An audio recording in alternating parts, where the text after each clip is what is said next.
Bonsoir. Mais avant de développer tout cela, nous sommes là aussi pour parler de la prise de commandement du major Patrice Jacob à la tête du centre de secours de la caserne de la Condamine. Une prise de commandement qui vient de se dérouler ce matin. Qu'est-ce que ce centre de secours et qui est Patrice Jacob ? Alors, ce centre de secours de la Condamine, c'est un des deux centres de secours de la Principauté. Il y a Fontvieille dans le quartier de Fontvieille et celui de la Condamine qui est dans la caserne principale du corps des sapeurs pompiers de Monaco. Donc le major Patrice Jacob, en fait, c'est un produit issu de la maison Monaco, puisque c'est un militaire qui est rentré chez nous tout jeune, en 1994, en tant que sapeur et qui a gravi tous les échelons jusqu'à aujourd'hui. Cette fonction importante pour un militaire qui est celle de commander et de commander donc un centre de secours en Principauté.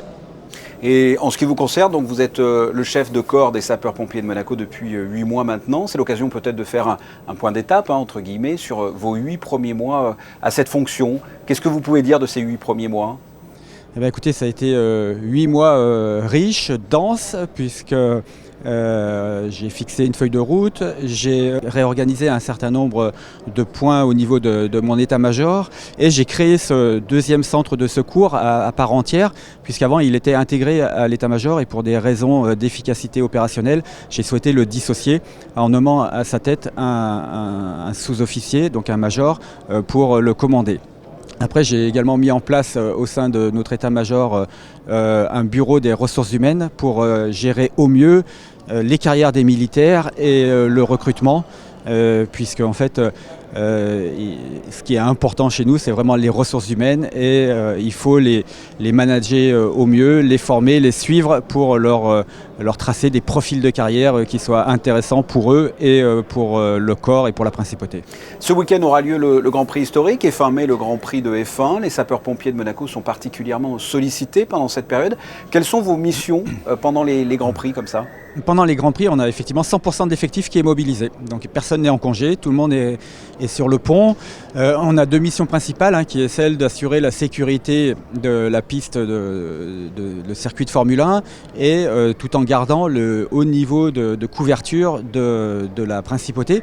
Donc on a deux dispositifs, un dispositif d'environ un peu plus de 100 sapeurs-pompiers sur le circuit et puis le reste, entre 50 et 70 sapeurs-pompiers qui assurent la couverture de la ville. Et c'est le moment de l'année qui est le plus chargé pour nous en termes d'activité opérationnelle. La saison estivale arrive, ça a un impact aussi sur vos missions ? Alors la saison estivale, elle a déjà commencé en Principauté. On voit qu'il y a de nombreux touristes qui arrivent, soit par la partie maritime avec les navires de croisière, soit par la partie terrestre. Mais ça a un impact pas forcément très important, mais ça rajoute quelques personnes à ce flux de personnes qui vient en Principauté pour travailler tous les jours. En ce moment, est-ce que les pompiers recrutent ? Il y a d'ailleurs, je crois, une campagne de recrutement à travers un nouveau site internet, c'est ça ? Oui, alors on a déployé cette année un site internet pour toucher le plus grand nombre de personnes et surtout cibler nos profils. Donc tous les ans, on recrute entre 6 et 12 sapeurs-pompiers pour remplacer ceux qui nous quittent, soit pour départ à la retraite, soit parce qu'ils arrivent en fin de carrière et ils choisissent de partir pour d'autres horizons. Donc cette année, on va recruter une dizaine de jeunes sapeurs-pompiers. D'accord. Comment est-ce qu'on doit faire ? Ce site a un nom ? Ah oui, tout à fait, ça s'appelle Devenir sapeur-pompier de Monaco. Soit vous l'atteignez depuis le site du gouvernement princier, soit en direct avec ces mots-clés. On a eu plus de 2000 consultations et aujourd'hui on a 150 à 180 dossiers qu'on est en train d'exploiter. Et les femmes dans tout ça, j'ai envie de dire. Jusqu'à présent, à ma connaissance, il n'y a jamais eu de femmes sapeurs-pompiers à Monaco. Il y en a eu chez les pompiers de Paris, par exemple. Est-ce que c'est parce que c'est interdit ? Est-ce que c'est parce qu'il n'y en a jamais eu qui sont venus poster une candidature ? Comment se fait-il qu'il n'y a jamais eu de femmes jusqu'à présent ? Alors comment se fait-il ? Alors moi, ça fait pas très longtemps que je suis en Principauté. En tous les cas, ça n'a jamais été interdit. Il y avait une contrainte quand même qui était forte, qui était celle d'avoir servi sous les drapeaux français et des militaires féminines françaises. Il commence à y en avoir, parce que ça fait une quinzaine d'années que les armées françaises ont féminisé.